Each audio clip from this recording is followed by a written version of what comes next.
video, Chico, before we start, that video was made by Ateneo Sport Shooters. Yes. And Thank then you. the previous video was made by Mr. Jover Chavez. Coach over. Okay.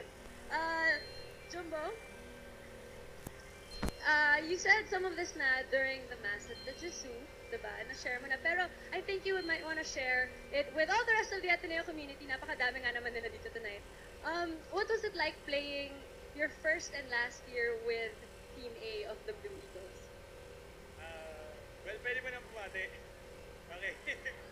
Gusto ko lang patingin si Tita Mita Delaraman sa basketball office kasi siya yung nanay namin dito sa basketball team. Tsaka si Ma'am Gonzalez, siya yung tumutulong sa amin sa school pag may kailangan nyo eh. Yun.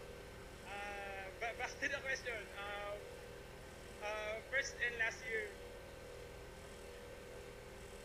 last year sa Ateneo, well, nung una kasi, nung recruit ako dito, well, nung nag-tryout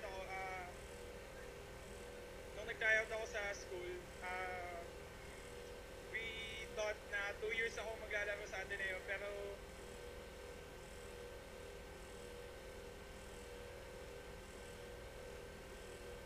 nung summer, we found out na hindi umabot yung last year ko sa age requirements. So, by the way, I'm 24, so yun. Kaya hindi ako umabot. 25 na ako bago mag-UA. First and last year, it's sad, pero at the same time, it's the greatest achievement of my life to be part of this community.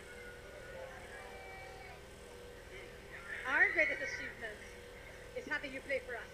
Yun! Siyempre, napaka-rich nga ng experience mo na tapos you were thrown out of the game, you were suspended, and then you win a championship. Exciting. Kompleto. Okay, kumukirk lang ang mga tao dun sa corner. Thank you so much, Jones. And of course, we